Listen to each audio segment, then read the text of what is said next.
We are live. Live. Hey, kids. Hey. Look at us. We're fancy. We're live. We're all live over the internet. And alive. We are on the internet. Semi-live, I guess. Semi-alive. The East Coast and the West Coast and the whole wide world is here tonight on BoozeDancing Entertainment Network live stream tonight. Isn't that cool? It's good to say. Yeah. We've done this a long time. Yeah. We are going to be talking to a good friend tonight, and we're going to have hot cocktails, and we're going to talk a really cool book, and it's Cocktail Wednesday, so we should be drinking cocktails, right? Sure. All right. So hold that thought. Let me just roll our quick little show intro. Go. Welcome to the murder table. Cheers. Salud. Oh, cheers. Oh, cheers. Salud. Sir. Cheers. Cheers. Slunch. A caipirinha. Like Martinelli, as you said, with a kick. We do a little swirl. Or zat. Appetizer. That makes me sad, but you know what makes me happy? Whiskey. Cacao.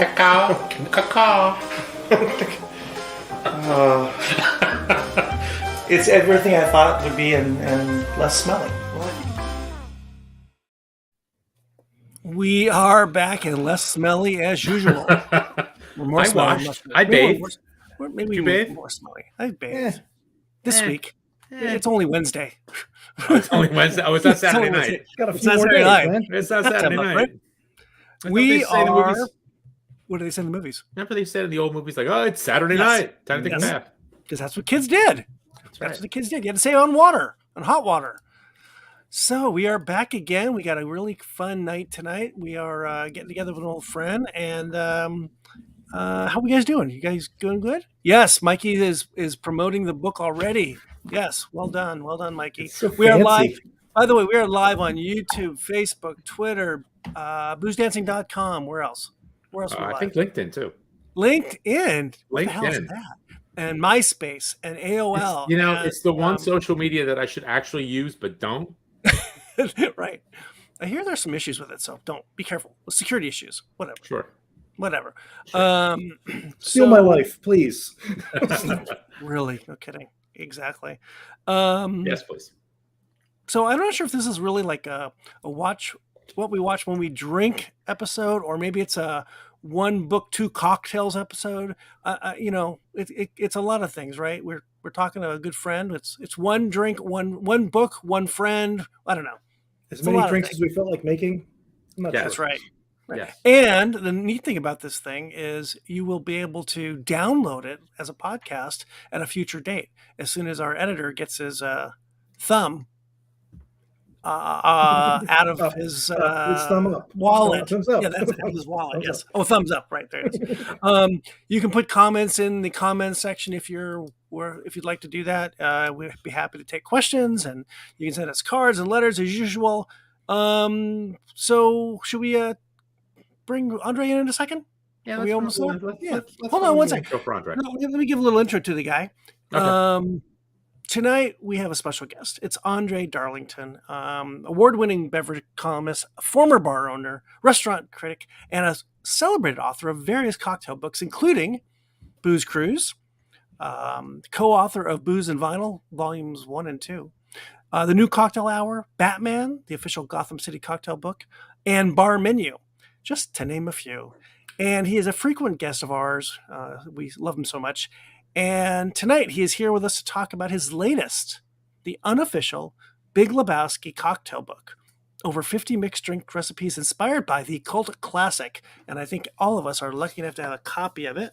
And now we are going to run a very special intro for Andre. Look at that. We're all so good. We're like Carol Merrill. One final thought.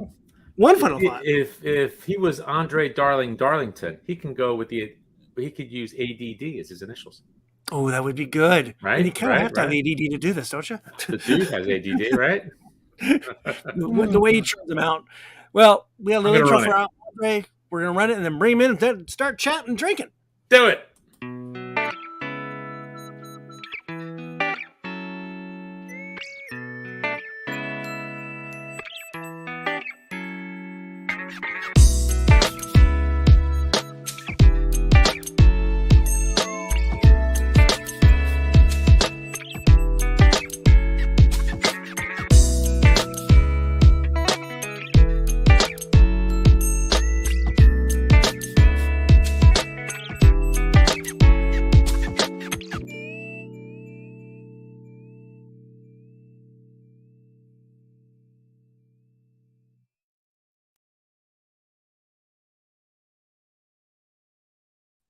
We're back. Hooray! Yes. We are back. You like the picture of the three of us at the end there? That was cool. That was good, right? That was You very guys good. in these intros, they get better every time.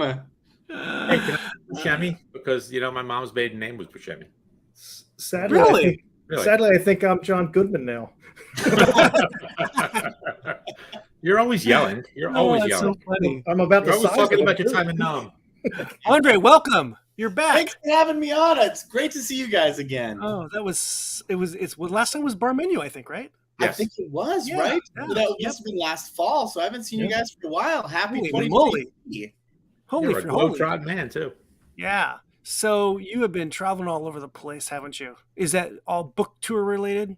It's kind of book tour related. I just did 8 cities that were almost all of them were in the book Booze Cruise in 2019. I hadn't really gone on a foreign booze cruise since the pandemic, so it was really great to go to some cities this spring. I slid it in right before all the tourists arrive. Nice. And it got too hot. It was fantastic. So I kind of went from all the way from Dublin over the north through Copenhagen and Stockholm, and then down through Prague, Vienna, Budapest, and ended up in Tel Aviv, and then coming home. So it was a fantastic little jaunt, little spring 20. Nice.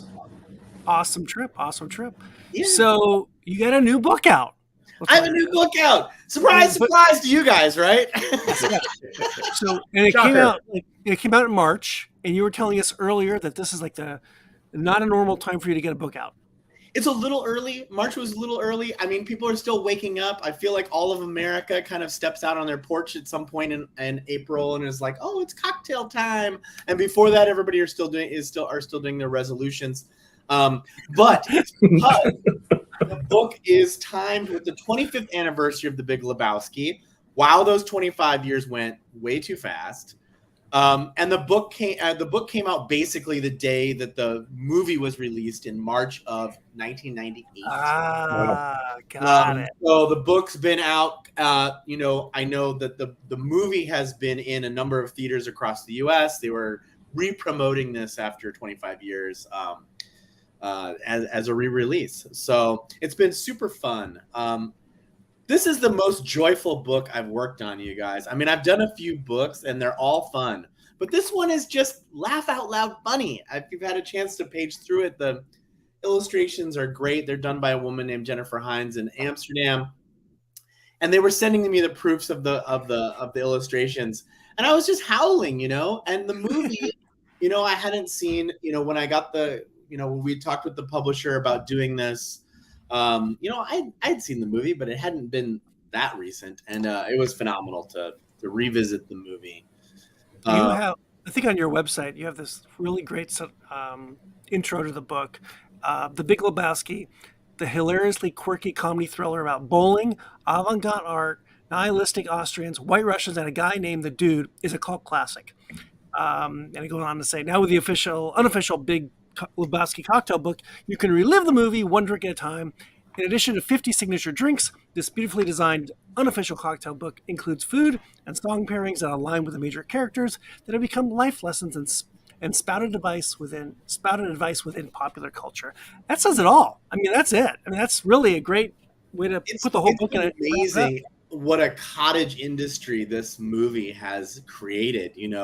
My book is book 1,000 on the subject. Yeah, I mean, it's amazing. You go out to Amazon and there's like the Tao of Dude, and there's all these books that are talk about the philosophy or all this stuff of the Dude. It really is this kind of cottage industry, so it was really fun to dig into all that. I have friends that were ordained in the Church of Dude and got married. It's incredible how this movie pervaded, and especially I think the characters, the principal characters really invaded American culture. So was it a favorite book of yours? How does this idea come to pick this book? The movie. Was it, or did it, does it happen from the publisher end, or does it come out of your crazy head? Yeah, it was an editor at Quarto, and actually this is my first book with them.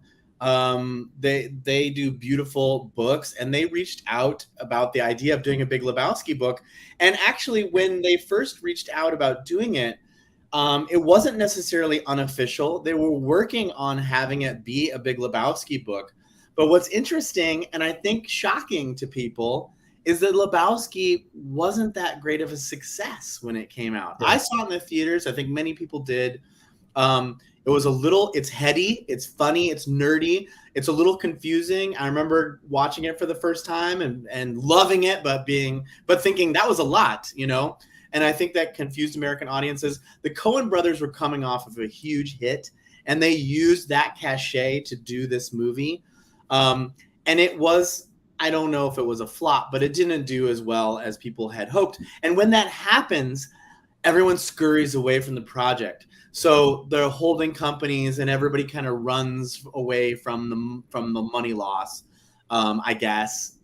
Just how to explain to me. So there's actually no entity to license it, right? So if you're a huge hit, you're like, oh, we have a holding company and we're gonna sell merch from this thing. Really? And if you're not, it's like, that never happened. Just kidding. That's not on my resume. We're gonna run away. So it was interesting. They really tried really hard to get this to be official, and then they basically discovered that there was no there.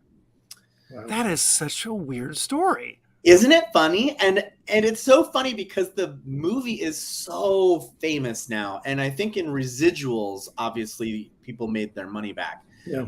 In global sales, in video store sales, and all that stuff. Because it really is a movie that, more than so many other movies that you can think of, has a whole cottage industry around it. And, you know, people sell dude dolls and stuff still 25 years later. So it's pretty remarkable what the Coen brothers did. Of course, they went on to be extraordinarily successful in other films. And I think that really helped lift the Lebowski. If you're looking at these two guys, you know, and if you're seeing, 10 years later, when people were getting into newer Coen brother movies, they were going back and also watching the Lebowski. So it really crosses these generational lines.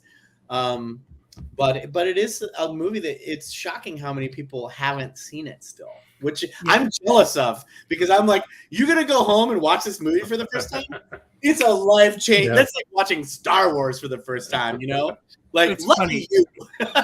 Cult classic is weird because I don't think of it as a cult classic. I think of like Rocky Horror as a cult classic, but this really is it's like a different kind of cult classic. Yeah. I feel like it's very mainstream, and yet apparently it wasn't as mainstream as we think.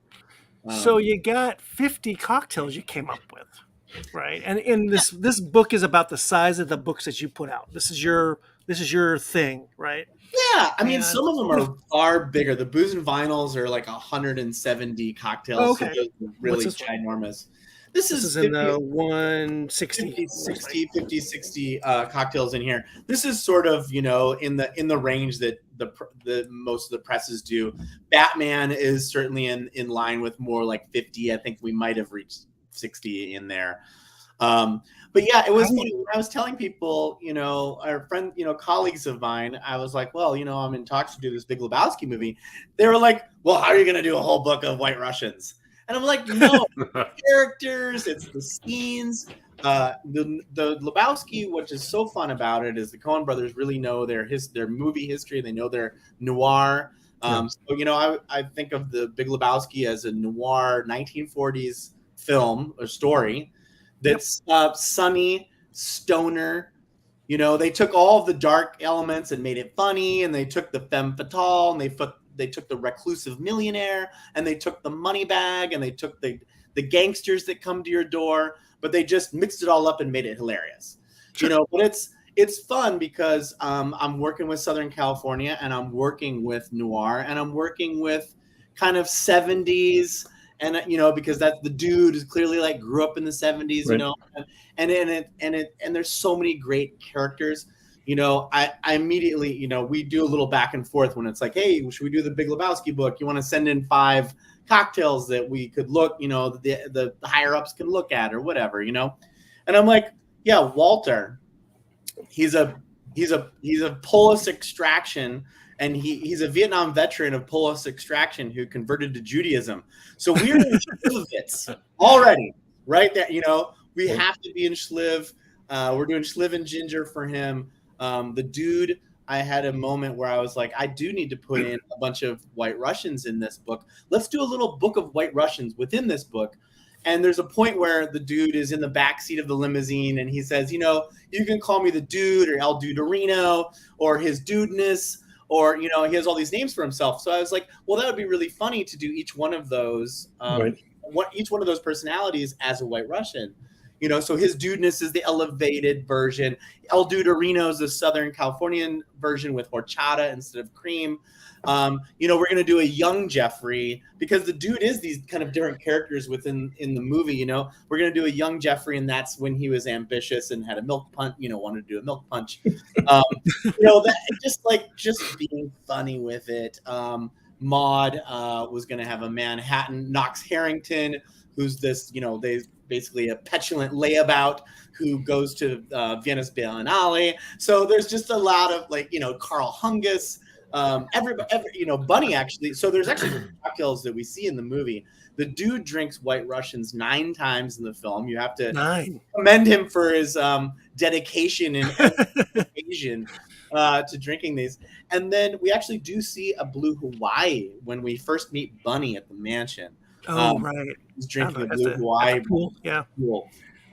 So there's like, you know, two cocktails to work off, and then the rest are just sort of made up based on context. And I have to tell you, it was just so much fun. I did, of course, get my hands on the script, which helps a lot. And there's musical, you know, there's music pairings with all the cocktails. Okay.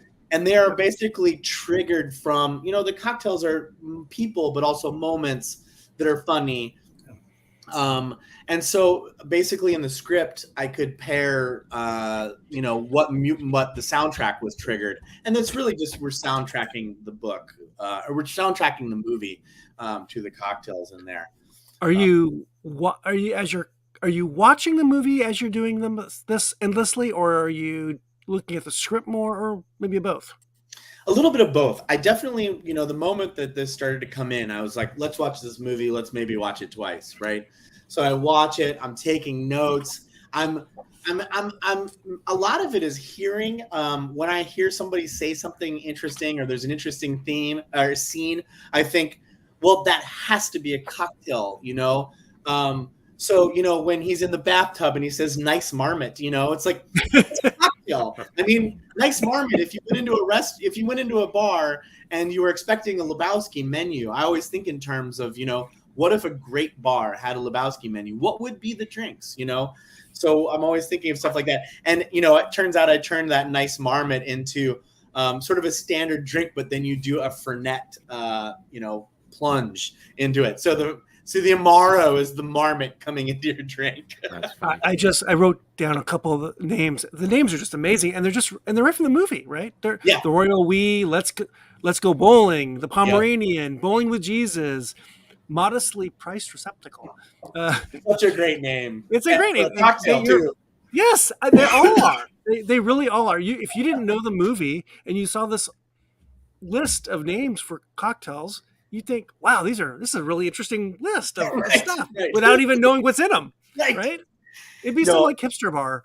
It totally wrote itself, you know, because it's just such a joyful movie. It is truly so funny. And then what really got me interested was the depth that the Coen brothers put in their films. You know, the references kind of go on forever. You know, you find out reading the script that Fawn is Fawn Knutson. She's from Moorhead, Minnesota. Moorhead, Minnesota is sister city to Fargo. Fargo, yeah. So there could be a Knutsons from Fargo. Okay. If you look up Modest, so the dance quintet, right? One of the weirdest moments in a movie this famous. You know, the neighbor is having a dance quintet, and he goes to take some notes. And the music is Modest Mussorgsky, Pictures at an Exhibition. And I think, why that song? I mean, other than it's funny, I mean, it's just quirky. But I Google Modest Mussorgsky, and the picture that comes up is the dude. There's a 19th century painting of Mussorgsky in a robe with the same beard. Get out.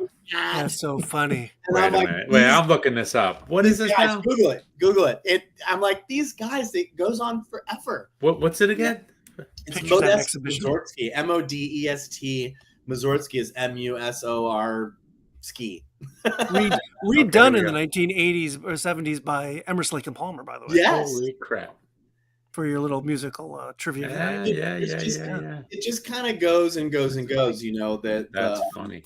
the depth of these guys. And, you know, of course, the acting is just unbelievable. Julianne Moore is also one of the great characters, you know, this feminist artist, you know, sort of based on, I found out this woman named Carol Schneemann, who wrote who was an avant-garde feminist artist in the 70s and 80s, and had her most famous work was called Meat Joy. If you go and YouTube it, I apologize in advance. You'll never be able to unsee it. And you know, I make that like the meatballs and stuff. Googling now. And there's it just is such a funny. Of course, Amy Mann makes a cameo in it, you know, as the girlfriend who actually was the one who lost her toe. Flea. Don't forget Flea. Oh, it's just a wonderful. On that note, before we get into the movie in more depth, we need to have a drink. Yes. Now, part of this was us. We were going to be making a cocktail from the book or two. Yeah. What do we, Mike? What did you make one, Mike? I did. What did you make? I made the Nihilist. Yes. The Nihilist. Makes Well, sense. it's, 2 ounces of rye whiskey, and I happened to have a bottle of Widow Jane that I was looking to finish, so I had just 2 ounces that I left. Nice. And it's Goldschlager, a quarter ounce of Goldschlager, 2 dashes of Angostura bitters, and I didn't garnish with the orange peel. Fruit's bad for you. So I saw that, and I'm like, you know what? That actually sounds like a pretty good drink. Let me make that. And you're liking it? I Yeah, made I like one it. too. Oh, did you really? I did. The same We one? didn't even talk about it. Same Oh. one. Yeah. And I had to go find Goldschlager because I don't have a lot of that laying around the house. And I found a mini at Total Wine. I had a little bottle at home. That's perfect. funny. That's another one, you know, where immediately those German nihilists, I thought, and you know, he's not only a nihilist but also a porn star, and you know, and maybe a kidnapper, you know. And I was like, this guy's just Goldschlager, you know. And he's a kidnapper in Fargo as well. Yeah, right. Yeah. So Oh, there's a 70s and 80s, you know, era of Goldschlager and Jägermeister and all those things. Why does Buscemi have Goldschlager is actually a pretty wonderful additive. I mean, if you're not drinking it, a quarter ounce of I should Goldschlager is drink it. pretty fun in cocktails. I think I could have added a little bit more. I like it the way it is, but I think I could have done a little bit more. I remember liking it. I I added a had little extra. Goldschlager for a very long time, and so I got it to recipe test for this book, and I was pleasantly surprised at what it could do in a cocktail when you're not just doing a shot of it, you know. I still remember bars in the late 80s or so, and the Goldschlager girls would be walking in bars and pouring for you and pouring shots, and Yes. the good old days. Yes. Angelo, what did you make? all right, so I was torn between three. At Three? First I was going to go with Over the Line. But then Yes. I know that the last couple times we've been on, I've done something with mezcal. So I'm like, I can't do that again. I got to do something different. So then I saw Zesty Enterprise, and I'm like, I have everything. But then I was like, but then I saw the Big Lebowski. Yeah. And I know we've got a pretty good bottle of cognac floating around. So, Nice. I'm sorry, cognac. Yeah. Cognac, as we know, as we learned. Cognac, Yes. as we've learned from our dear friend Dawn. Name drop number one, mine. Don Davies. First, I got the first name drop. Nice job. Davis. Whiskey Exchange. So I Davis. did the Big Lebowski. 2 ounces of cognac, quarter ounce of Grand Marnier, because Mike was kind enough to lend me his bottle of Grand Marnier. Nice. Dash of Angostura, dash of orange bitters, orange peel, and a big fat cube. Are you loving it? It's very good. Awesome. It's very good, especially now that it's chilling out a little bit. The first bite was like, whoa, it's got a kick. That's a But big now monster drink. Now I it's want chilled to out. go with, you know, what would the fanciest guy have, you know? Cognac. Yeah. Why not? No, Andre, it's do you have a good. drink? That's really You have a good. drink too, Andre? I do. I made myself a White Russian, Hey, excellent. but because it's spring and it's already warming up, I made it with Amarula. What is Amarula? Amarula. Amarula is a South African cream, you know, it's like a cream liqueur, but Amarula is a little apricot-y. It's a little interesting. fruity. It's this amarula fruit. It's a really fun. I know you can get it in Philly for sure because I used to get it there. They'll have it. I like the bottle. And of course, California. The label's an elephant, I assume? The label's an elephant. I guess the elephants awesome. eat this amarula fruit. Sure. What's the ABV on that? Is it pretty? It's like a cream fairly liqueur? low, I 20? think. It's 17, so that's not that bad, actually. I think that's what most like the Shelf cream stable. liqueur. You have to, it's shelf stable. You don't have to put it in the fridge or anything? Yeah, so it's fun. I was thinking, so I kind of did a split base a little bit. I did I did vodka, but a normal White Russian probably is 2 ounces vodka, 1 Kahlua splash of cream. And I did like 3/4 vodka and then split the Kahlua and the Amarula. So, rocking my creams. And I have to say, it's just absolutely delicious. So I'm just doing a weird White Russian that didn't make it into the book, but should have. Mike, you were going to say something. I think we walked on you. I was going to just say I'm amazed we have all these cocktails, and once again, we doubled up. The last time we had you on, I think the same thing. Two or three of us made the same thing. I think the Goldschlager. 4 of us made the same one. That's right, we did. Yeah. I think you're right. That was creepy. I think that Goldschlager was the thing that kind of. The word is serendipitous. And I passed this one along to my better half, and she actually was like, "Ooh, that's good. What is that?" Yeah. So cheers. Normally, to she walks away from the scotch and the whiskey. Cheers. Cheers. Cheers. Yeah, the Nihilus is delicious. It really is good. Yeah. I like it. And I can see spinning it. And that's really the bottom line, isn't it? That's really what we're here for. So let's chat a little bit about the movie itself. Yeah. You said 25 years. I had no idea that there was a connection between that and the release of your book. Yeah. And you have some more details on the movie itself. It's the 7th. I looked at the 7th movie from the Coen Brothers, after Blood Simple, Raising Arizona, Miller's Crossing, Barton Fink, Hudsucker Proxy, and then Fargo. That's crazy, those right there. And then boom, they come with this. And this is maybe the most famous one. I know. Right now, yeah. Arguably. Certainly the single biggest character to come out of one of the movies. Yeah. Totally. Yeah. So, and you had some little details about the movie itself. Well, release date was March 6th, 1998. IMDb score, 8.1 out of 10. Rotten Tomatoes, 79%. Metascore, 71. The budget, according to IMDb, $15 million. Gross worldwide box office, 47.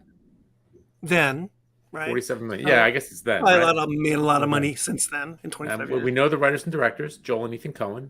The cast, Jeff Bridges as the Dude, John Goodman as Walter Sobchak, Julianne Moore as Maud Lebowski, Steve Buscemi as Theodore Donald Donnie Karabatsos. Donnie! Shut up, Donnie! Shut up, Donnie! David Huddleston, the Big Lebowski, Philip Seymour Hoffman as Brant, Tara Reid. I couldn't place that it was Tara Reid. Yeah. It threw me off. I was like, really? Yeah. Tara Reid is Bunny Lebowski. Other famous actresses applied for that part, and they went with Tara. Yeah, I read somewhere that they considered our girl Charlize. Yeah. Really? Yeah. Oh, man. Charlize was in the running. Who else is in here that's people that we would know? Peter Stormare is one of the Nihilists. Also, Uli Kunkel / Carl Hungus. Flea as Nihilist number 2. Flea. Let's see. John Turturro as Jesus Quintana. Turturro's great. Yeah. Oh, my God. He's incredible. He's just absolutely bonkers. And that would not be allowed today. What? No. Well, he's not Hispanic. You can't lick bowling. He would not be the guy playing that role. You'd have to find someone else. I mean, mix it up. Who else is famous in here? Any other big stars? Let's see. Amy Mann is in there. Amy Mann is a cameo. Dom Irrera as Tony the chauffeur. Yeah. He's a South Philly guy. Yeah. And Asia Carrera is in their little porn short. That's right. Yeah, that's right. She was the most successful porn star in the world when that movie was made, and for her 5 minutes in the sun. Yeah. She said that everyone on set was scared of her and wouldn't talk to her. They all came up for an autograph. That's funny. That's so funny. The one goon that shows up not the guy that pees on the rug, but the other guy. Who, the Chinaman? Is Mark Pellegrino. Who is that guy? And he's been in a ton of TV after that. He was in Supernatural.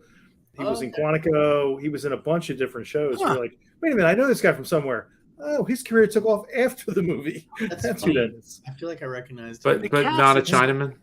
Not a Chinaman. Not a Chinaman? Not a Chinaman. Dude, the proper word, Asian. Asian. It is so, of all the people to correct him. Yeah. Right? It's Walter. Right.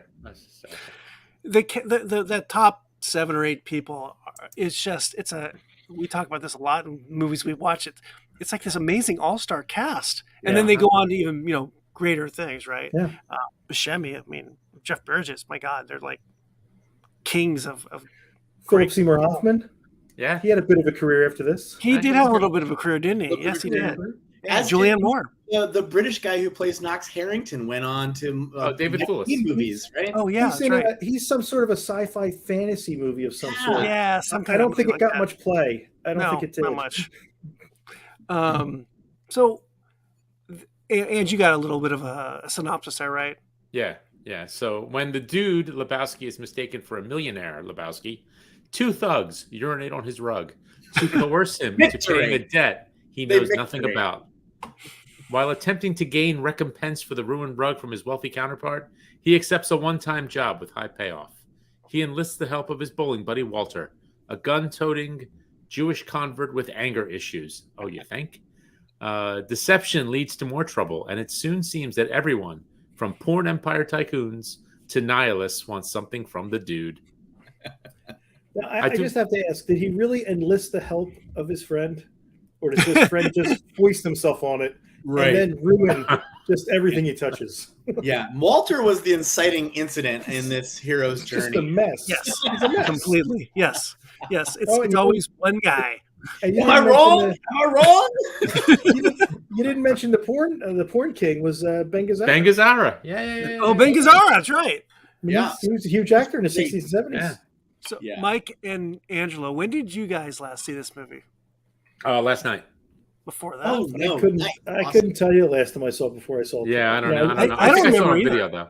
I've seen bits of it. When it comes on, you watch like the last couple minutes, watch a little bit, whatever, when it's on. It's not one that just shows up all the time. Yeah, I couldn't tell you the last time I sat through the whole movie. It might have been for me.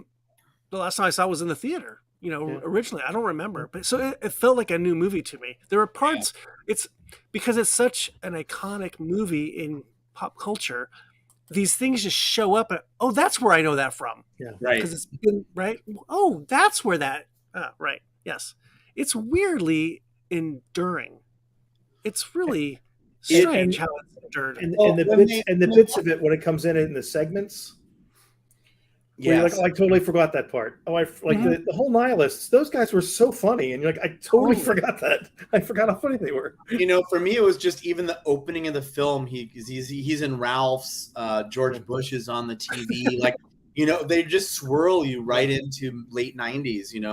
When they asked to do this movie, I did go and watch it. Because I hadn't seen it for years either, and I immediately thought, this is so fresh. This could be now, and so many movies from 1998 that's not true, or they are kind of creaky in some way, but this one was just, it just is this thing. It's kind of another one that's not similar, but similar because it's LA, and noir is like LA Confidential, which is aged incredibly well. Yeah, this is sort of like the funny version, the funny one of that time, but LA Confidential kind of brought back noir around this time, right? LA Confidential's late 90s, early 2000s. Yeah, it was like 98. We did that. Yeah, we did it a couple last year. So there was this like noir moment a little bit, and I watched LA Confidential, and it's phenomenal. Better than even you remember it, and this was a little bit that too, where it's like, this has gone in, it's kind of a joke, it's kind of silly. The dude, people say we're saying these dudisms for years, and then you watch the movie and you're like, it's better than I remember. The characters are well drawn, the satire is steely, just so searingly intelligent. I was surprised how funny it was. Yeah, rewatching it from beginning to end. it really didn't lag anywhere, and the No. pacing of it was really good. Yep. It was not drawn out in places. Oh. It was just a really tight movie. Very Well, tight. you know what's funny? After reading your intro, I didn't really think of it as a film noir. Like I'm just kind of watching it, It is. and then it's like, oh, yeah, okay, yeah, right. With this in black and white, and you're like, Oh, you're gosh. 1940s. Well, no, not so much that. It's just like, you don't think he's like a reluctant detective, right? He just kind of stumbles upon this thing and he's trying to figure it all out. Yeah. Those characters, those are character types that you see in those 1940s films often. Yeah. Right. Take off the bathrobe and put him in a dark suit and a fedora. It's the 1940s. Right. That's right. And they were saying that, I was trying to dig into why the White Russian, and they were basically like, Sam Spade or something. If you're looking at a Maltese Falcon, you're looking at a Faulkner, you're looking at some of these, noir writers from that time. The detective opens the drawer and it's always scotch, and that just isn't that interesting. Right. So let's just make something. Bite your tongue, young man. Bite your tongue. No, I mean, no, but it's more fun. I know what you mean. Yeah. I mean, every single thing is almost like an exquisite corpse, right? They're like, here we need this X. Let's make this X that are, let's take this genre and take all the elements that are in this genre, and each one we're just going to completely mess with until you don't quite recognize it anymore, which is why it is kind of a very buried noir, because it doesn't read that way, because it's introducing you to this character that is, this kind of faded out hippie. and the one thing that I mentioned this to Angelo, I said I watched it and I was struck by the fact there was no product placement when there easily could have been. Yeah. So when he's making the White Russians, right, it was any kind of vodka. Yeah. You didn't see what vodka was. When they were sitting in the bar having a beer, all the bottles were turned askew. Yep. So you could kind of see what beer it was. Yep. You didn't have the label just facing you right in the face. Different era. I was just really surprised, because you're like, boy, that that pays for half the movie now. Non-dairy creamer. Yeah. It was nondescript everything. It was really funny. It's true. The LA part of it is fun for me. And you mentioned Ralph's early on, where he's in the grocery store. It's one of the brands of Kroger. Yep, so right. It's the biggest market here in LA or California, probably. And he was walking down that dairy aisle of the cheeses, and that hasn't much changed in 25 years. Right. I was at Ralph's yesterday, and it looked pretty much the same. Right. The tags are the same. The generic Ralph's brand is now a different color. Yeah. But those are the same things. It was like really weird. Did you pop a quart open and just chug it? And were you also in your jellies and bathrobe walking down the aisle? I was just wondering. To do his own wardrobe, which I guess is a thing for Jeff Bridges, and those were his jelly sandals. I think I saw that he still owns them. Yeah, he's worn them on other talk shows. Yeah, he's come out on other talk shows to push a movie, and you'd be like, he's still wearing jellies. I don't understand. Little Jeff Bridges health update I saw in the newspaper this morning. He has brain cancer, and his tumor has been reduced to the size of a marble. So he is. I remember he was sick before the last movie, right? And so he's been dealing with this for a little while. Yes, I think that movie was that show on TNT. The Old Man. Yeah, I haven't seen The Old Man. Is it good? I liked it. Great. I liked it, but it started great. The first 3 episodes were really good, and then for me, it fell off a cliff. I was just like, oh, I'm done. I like him. He can do pretty much anything. Yeah, he's just really a great character actor, right? He's so talented. Yes. Why does this thing? We talked about the endurance of it. Why does it persist? Why is it in our culture as long as? Why has it lasted this long? Because it's good and it's fun. That it? What more do you need? Why does it? Why does all this like Zen stuff about it exist? Is it like Caddyshack? Is it like sort of beyond golf? Is it beyond? I don't know. I'm not sure why. I throw the question out for the group. I mean, one thing is yeah, it's got all those elements of the dude that we know, this like Tao dude, and this guy who's sort of lazy and doesn't care, and all this aesthetic. And I think one of the things that drives it is other movies have those characters, but these guys go so deep, so long on it. They define it so well and so sharply. The Coen Brothers, you mean? Yeah. Or the, So Jeff Bridges' character is defined so intensely, so sharply. So there are other characters in cinema like him, but he's the one, that becomes this main character and really becomes this vehicle that kind of just walks right off the screen. And it's very, and they seem very self-aware about that, because even from the intro in the movie is Sam Elliott basically saying this is an era, and sometimes there's a certain type of person that fits this era, and this person is the dude. Here you go.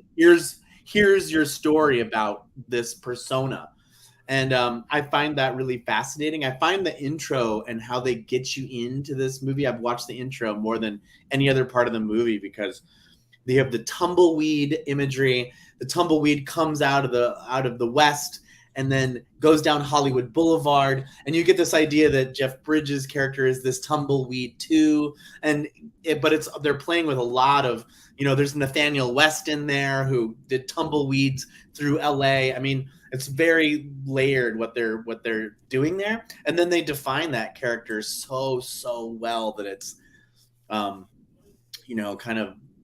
there's just not that many characters in cinema where you're like, whoa, the dude level charters. Yep, I forgot about Sam Elliott. Totally forgot about him.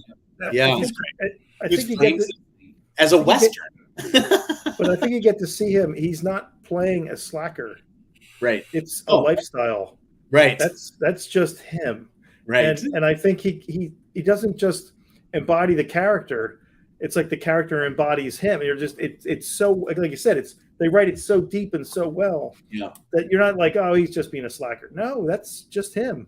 He's a guy walking around in a bathrobe all day long. He's, that's his thing. We've talked about Succession on this show. Yeah. On the podcast many times, and about Jeremy Strong, who is like the ultimate of actors who gets into his part. Method actor. Right. I do not see that as Jeff Bridges at all. I see him having fun with his character when he got out of bed, when he got to the set. Let's have fun with his character. I've read a few things where he basically says that it was just him in the 70s. Yeah, it's him, right? A lot of it. Smoking weed, having some drinks, just kind of chilling. Yeah. That's great. He's pretty talented for a Nepo baby, right? Yeah. Well, speaking of drinks, he is a Nepo baby. Yes. By the way, speaking of, his brother, Beau Bridges, was the Grand Marshal of the Armed Forces Day Parade in my little town of Torrance, California on Saturday. Well, that's really? fun. The oldest Armed Forces Day Parade in the country. That's fun. Back after 4 years of not having one. Bridges has been married for a while. Yeah. Speaking of cocktails, did anyone make a second cocktail? No, I did. I actually made a White Russian because I had there you go. And I have to say, it was fun going back down the White Russian trap. I remember vividly in the 80s, the 70s and 80s, going to Las Vegas and drinking these nonstop at blackjack tables. Nice. As when drinks were free. Free. That's fantastic memory. That's fun. Yes. That was like, I don't know, that and what's a Black Russian? But that's just without the cream, right? Without the cream, right? Usually without the cream. Then there's a Colorado Bulldog where you add a little shot of Pepsi, which is actually delicious. Really? What? Yeah, there's a couple weird White Russian. Tell me more. Keep going. They're all fun. Colorado Bulldog? Yeah, Colorado Bulldog is delicious. So make a White Russian and zap it with a little soda, either Coke or Pepsi. I could see it. The normal one. It's absolutely delicious because it makes the cream a little effervescent and gives a little bitterness from the Pepsi. It's awesome. Oh, you still do the cream? Yeah, you still do the cream. Oh, so it's a White Russian with splash Pepsi. Sure, yeah, I'm pretty sure you do the cream. I had to check on that. It's hilarious because the White Russian seems to sort of be one of those like after dinner drinks that sort of died out in the 60s, went to Vegas and lived through the 70s and 80s, and then comes back in this movie in this big way. And it's so much fun because it's like, why is he drinking this? Other than he's such a hedonist. And when you have a White Russian, you're like, yeah, settling your stomach from being hungover the day before, lots of cream, and just, really fantastically like sweet and childish. I forgot how much Kahlua. I forgot that it was coffee in there. And it's been so long since I had it, and I don't drink coffee. This is this is coffee. This is weird. So you're gonna have an espresso? You get a buzz off it? Yeah. It's weird. It's weird. And it's kind of chocolatey, and it brings back memories. So when you were putting this book together, or now that you've gone through and you make every drink 1 or 2 times, I assume. Many times. Did you have a favorite of all these? Because these are kind of spins on classic drinks in a lot of ways. So any personal favorites? Yeah, I mean, there's some that we definitely had to work on. I basically write the drinks and kind of dream them up, and then I have a guy from Philly that flies down, and we basically recipe test for 3 or 4 days straight. And we did it on this one. Oh my God. We're guys from Philly. Wait. It's intense. We're guys from Philly. I'm a little hurt. Wait, isn't that just called a bender? That's not called recipe testing. It's just a bender. Some of them are really fun. Like, actually, the Modesty Price receptacle I really love because it's this riff on coffee with pineapple, which is just sort of this weird match made in heaven. And I've pulled that trick in a couple of other of my books, but I feel like this one really turned out especially well. It's a super delicious drink. This book feels like you can kind of go off the rails a bit. It was definitely more off the rails. It's always funny because each one of these cocktail-wise, each one of these projects, the cocktails sort of take on this, like they sort of start to breathe their own air. You know what I mean? Like, because I'm trying to keep the amount of bottles to a certain amount, and each character starts to get a liquor or liqueurs that they're call signs. And this one was kind of all over the place because if you think of the characters too, though, I mean, Jesus is not going to the cocktail bar and drinking what the dude is drinking, who's not drinking what Walter's drinking, who's not drinking what Maud is drinking. Yeah. And we're talking not just style of cocktails, but they're not going to the same bar at all. And so that was kind of interesting. So this is a quite diverse one. And I just kind of hewed to each character and each scene. There's some fun ones like Stay Out of Malibu. I love it when a drink comes together and it's like kind of a pun, but also just kind of silly. Basically the sheriff is like, stay out of Malibu. And, I'm like, don't stay out of Malibu. It's delicious. And it's a Malibu cocktail, So I always like to play on the Coen brothers and like if they're already making a pun. I mean, one of the great things in the movie is the dude's rug ties the room together. Yeah. He does Tai Chi on the rug, tying the room together. Yeah. Right. So the Coen brothers are already being ridiculous with their language use, which I love in the movie. People, there are a lot of puns in there and a lot of things happen just because it sounds good in the script, I think. Tie the room together is based on the rug, but it's a Mai Tai, so it's like, we're in a fun zone, when we're just punning back with what the writers wanted from this book. I like the 2 bunny cocktails. She's got great cocktails. One is the green nail polish, and the other one is the Viva Las Vegas tribute. It's the Blue Hawaii. Yes. But your spin on them is interesting. Like you didn't just make a Blue Hawaii or you didn't just make a Midori sour or something. You actually made something totally different. I really actually worked quite hard on those because she's sort of in that zone, the colored girly drinks. And they can be bad. So you want them to be balanced. You want them to be good. You want them to be funny. You want them to be interesting. That Midori drink for her with the toenail is one of the early ones that I came up with. It was like, let's do this.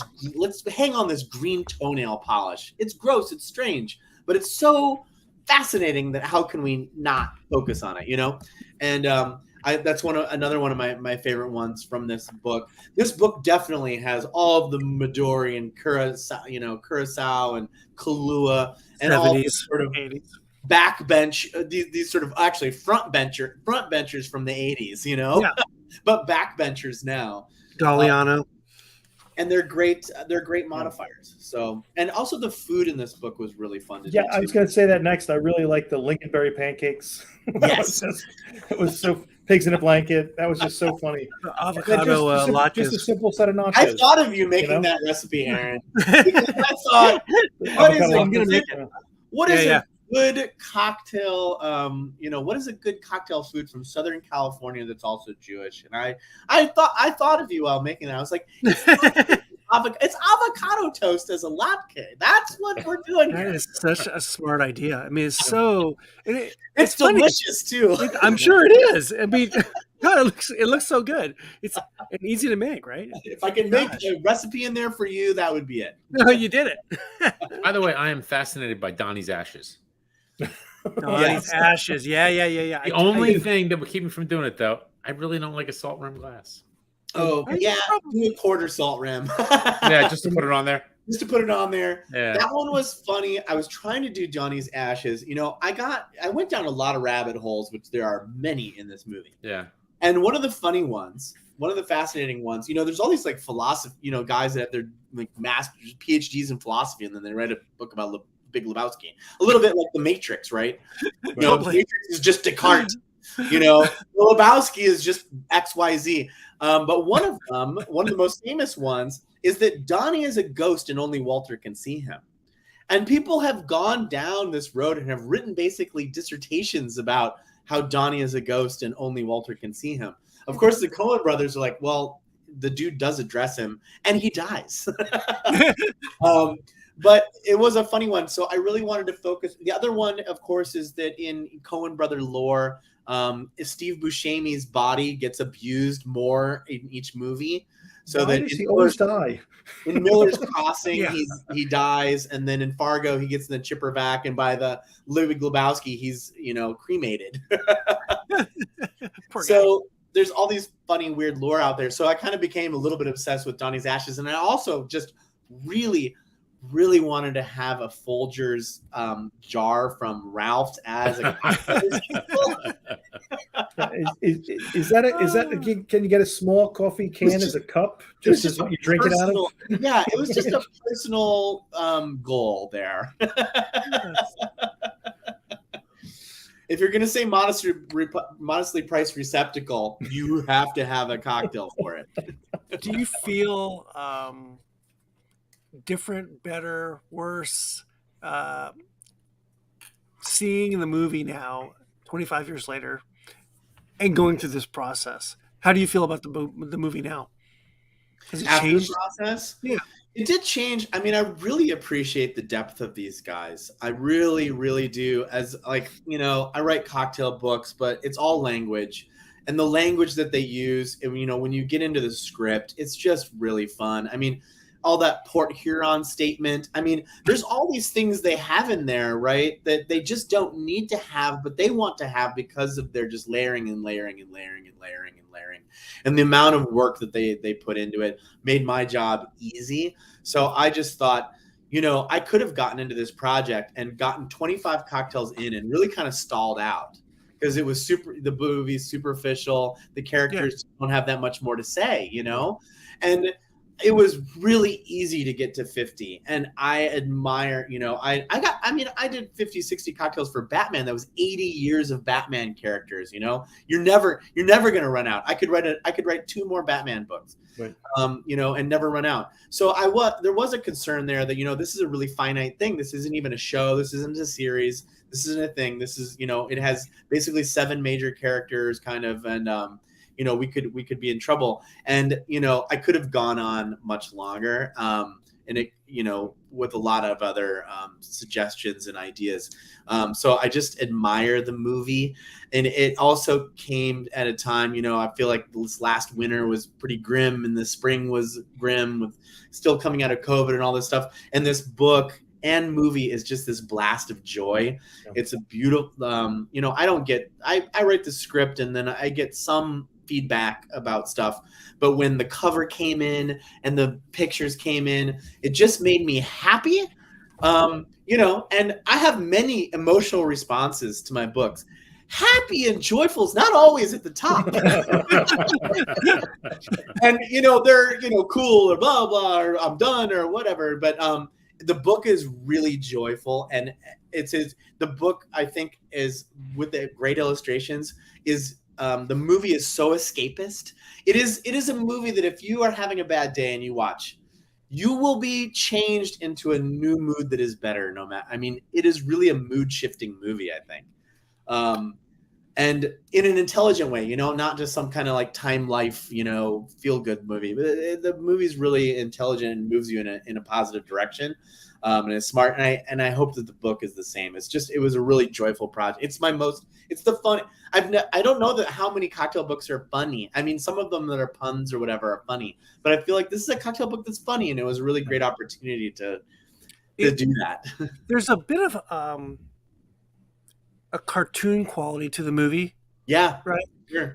They're not cartoon characters necessarily, but there's color, there's action, there's comedy, there's sounds, scene sequences, all of that. Yeah, and the layout of the book and the illustration sort of mesh with that really well. Yeah. Your illustrator is awesome. The illustrator is awesome. It's Jennifer Hines. She's in Amsterdam, and from picture concept one, they would send me concepts before she'd even fleshed it out. And I'm just laughing. And I'm like, I don't know who this person is, but you have found she's just nailing these scenes. Yeah. So you would just send her the whatever you wrote up, and then she would just give you an illustration based upon what she read? Yeah, it all went through the editor. So she ended up getting the script, or getting the manuscript while I was working on it. And then she would, have a couple ideas, and the editor would say, hey, what do you think about these ideas? And have me check them for, basically like color and garnish and make sure that the drinks looked the way that they should look.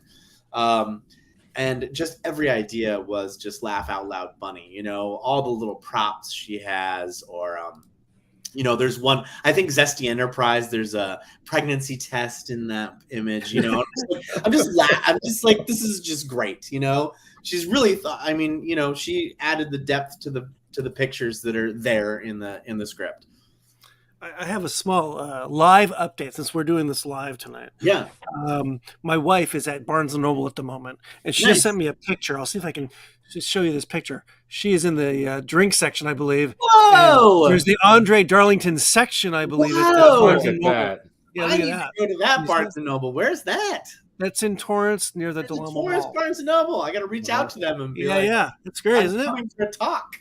Yeah. And I know our friend Shauna, the Minty, she does social media for the barkeeper bar shop in Los Feliz, I believe. And they have a whole book section, and now you're prominently displayed there as well. So it was funny. So I get a few, advanced copies, and you guys get it through the publicist. And I had gone, last time we visited, and we were able to hang out. We got together, Yeah, I visited Joe during an afternoon, and he was wonderful. And I had hopes of, this book is an LA book, and it still might happen, but I had hopes of, making it out there and doing an event. So I sent him a copy, and I just said, thank you for having me for the afternoon. And of all the books that should be signed at your shop barkeeper, this is up there. So that warms my heart to hear that he's carrying a couple, because this is such an LA movie, Totally. Just seeing the In-N-Out burger was so funny. Yeah. It almost seemed like, was there In-N-Out 25 years ago? Yeah, I guess there was. Yeah. They've been around since the 60s, the 50s. Yeah. Oh, God, too funny. So what's up next? What next? Yes. Are you doing a Raising Arizona book? I don't have. I would. Yes. Wouldn't that be great? For sure.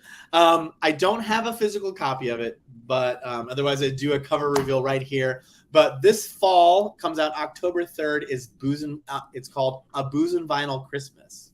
You talked about this before. Yeah, you talked about that before. 45 of the greatest holiday albums, awesome. wax. It's got everything in there from sugar plum recipes to, and well, what was really fun is, they wanted to do a new Booze and Vinyl, and we were chatting about it, and it was like, let's not just do a volume 3. We did a volume 2, which is very different from volume 1. Let's do something different.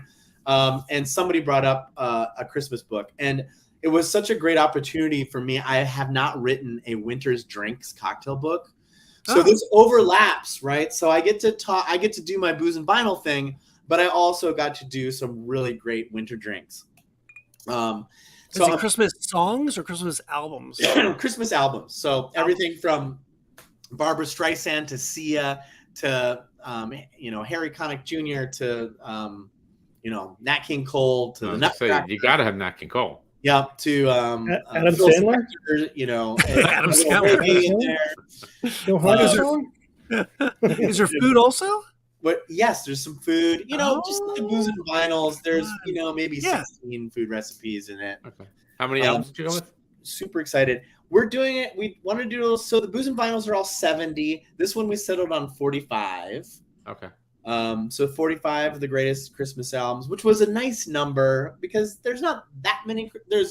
Everyone's done a Christmas album. Now, is it 45? Is it 45s? It'd be great. No, that would be fun. That would be 45. A side and B side on the 45s. Yeah. My books are selling well if they let me do a 45s book. I can see the Not yet. So I'm super excited by that. I'm gonna do a little tour for that book. So that's a new Booze and Vinyl, you guys, this fall. Oh, that's awesome. That sounds so fun. Great for the holidays, right? Yeah. And you gotta get that done like kind of quick, right? How far along are you? It's done. It's done. Oh, it's done. Yeah, it's done. It's printed. I just don't have a copy yet. They're in the mail, basically. So we're sort of starting to kick it off. We'll probably do some kind of like Christmas in July thing where we kick it off. Because, selling for the holidays is a very abbreviated season to sell your book. It starts in June. It's a peculiar book because it's 45 versions of Joy to the World, and it's all eggnog. Is that what you did? It's just eggnog cocktails? Eggnog. Plug in there? Just gotta be eggnog. That's certainly eggnog. A little boozy eggnog in there. Eggnog. Holiday punch, eggnog. Yeah, either eggnog or punch. Is there a non-boozy eggnog? I mean, isn't eggnog by definition boozy? You can make it without, right? Yeah, but then it's not. Then it's just the crap you buy in the store, right? That's just flavored milk. Then at that point, pretty much, right? It's just nutmeg milk. That's all it is. Nutmeg milk. I'm just saying, it's like non-alcoholic beer. Why? Yeah. Why? That's the point. We all know that we can like NA all year long, but at the holidays we need. There's no NA. Oh, you really need NA. Oh yeah, NA. NA. Your family is coming. You are having. You need A, not NA. Yes. Right. You do A. You do A. You don't do NA, and then after the holidays you go to AA. Right. Exactly. Exactly. That's quitter talk. Now this is my holiday therapy book to help everybody get through. Well, I say Big Lebowski is a summertime it's fun to get us through, right? Yeah. This would be fun for parties and backyard get-togethers and things, barbecues. Yeah. Lebowski viewing parties in the backyard. Party. Set up your inflatable right. Screen. Right. That's right. Right. Yeah. Aaron, you could do a Lebowski like tiki night in your backyard with your new rattan furniture. Do that. Yes, I could. With your new rattan furniture. That's right. I could do that. I watched this with my daughter, who's 20-ish, let's say, and she had never heard of it, let alone seen it. Yeah, and I think she was a little bit, what is this? But she was laughing. There was definitely this was fun. It was good to turn it on to another generation. Yeah. Any last thoughts, boys, on the movie? Oh, it's just a good time. It's just a really good time. Yeah. The cameos are great. Just to all the people that show up. John Goodman is just tremendous. We didn't talk about John Goodman at all. We didn't talk about him enough because God. When you start really getting into the script and watching the movie a couple of times, you start to realize the dude is an incredible character. But actually, John Goodman's really carrying the movie. He runs the movie. Yeah. Yeah. He's the driving force. He's the catalyst, right? That's because his friends were face down in the muck.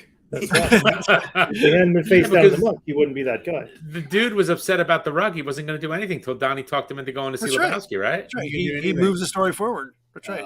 Yes. Oh, I forgot. Yeah, one of the other favorite cocktails in here was, the movie was shown on Time Life or something in the 90s, and they had to change the words from. Yeah. They had to change the words. This is what happens when you find a stranger in the Alps. Right? Yeah. When you get in the car. So, and that became a famous. Phoebe Bridges had a very well received album that she called by that title. So I did do a Genepi cocktail called "This Is What Happens When You Find a Stranger in the Alps." That's another just funny. I mean, this movie could generate this kind of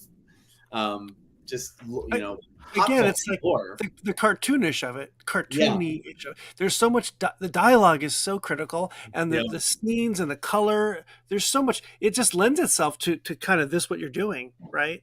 Yeah. And maybe some of the other Coen Brother movies don't do that. This one definitely does. This one definitely does it. One of the things also to talk about is the Starlight's Hollywood bowling alley. And the Coen brothers found the last bowling alley that still had analog scoring. Even in 1998, there just weren't that many bowling alleys left. They're all gone. I mean, they're all gone now, and Starlane's is gone. But the lights with the stars on the outside of the wall. It's very interesting to watch specifically those scenes. And when they show those stars up there, and it's usually when those guys are being their most loser, right? So it's really interesting. It's like Hollywood star bull lanes, but then it's always the scene where, Walter's pulled a gun and they're outside. Mark it at 0. Or they're getting, the nihilists are beating them up, and then it'll pan up to this remember they're supposed to be in glamour, Yeah. Just fantastic use of the bowling alley. I like the opening shots in the bowling alley. In the opening credits. Yes, where they're just the way they pan the camera down the lane and everybody just goes in sequence. Taking their turn. Yeah, the guy spraying the shoes in slow mo. Gorgeous. It's just great. I mean, and they got Roger Deakins, who is he's been their director of photography on on most of their movies. Since the mid '90s. The guy's fantastic. I just watched the movie again not too long ago, and I'd forgotten that in the dream sequence, Saddam Hussein is the shoe guy, the shoe rental guy. Oh, that's funny. I don't remember. And they put a camera in the ball, so as the ball rolled, you kept getting this disorienting view of the ball going down there. So well shot. The bowling alley. I have not been in a bowling alley probably since my kids were little, and I'm sure now it's this crazy, I don't know. Too much noise, too much lights. Yeah. Crazy now, right? Yeah. That bowling alley is the bowling alley of our youth, right? The analog, the wood. Yeah, totally. The wood and the leather shoes, Yes. Drawing your hand over those the floor. screens. Now I think it's all screens for the scoring and making it really fancy. And don't forget, then they put the black lights out. And the lunar bowl. It's like the glow party. You play it when you're bowling. in loud music, and it's all in dark. It's all different, not like we were used to, right? It's amazing when the sound, the shoes and just the analog of it, the ball on that wood. Needs to be a book about bowling alleys, about movies or TV. Just bowling alleys are so great to shoot in. The old bowling alleys, at least, maybe not now, but yeah, totally. Well, we have come to the end of a wonderful segment with show with our friend André Darlington, who has come on to talk about his new book, the Unofficial Big Lebowski cocktail book. That is Market Zero. You can Market Zero. Market Zero. You can see all Don't cross the line. Marked where I'm going to make cocktails. On Amazon and bookstores near you, as I said, at Barnes and Noble. Andre, we can't thank you enough. Thanks for coming on again. Thanks for having me on again. This was fantastic. I'm so excited to be on. This was such a fun book. I can't wait to be back, you guys. Yeah. Well, we got to talk before Christmas time. Yeah, we got to talk that Christmas book when it comes out. Yeah. So this is like a tradition now. It is a tradition. Yes, it is. And I see you guys. That's right. Book's out. Hey, you're coming to Philly for the tour? For the Buscemi? I hope so. Okay. There will be something in the Northeast for sure, in New York and Philly probably. And, all right, cool. Usually DC. So, yeah. Excellent. We'll have to go to Polizzi. We've been saying this. We got to make it happen. I still have my card. Sounds good. All right. And you want to take us out? Yep, Thank I you, will. guys. Andre, thank you. Hang around. Don't leave. We're just going to run the end credits and we'll, end the show. Cheers, folks. Cheers. Cheers. White Russian.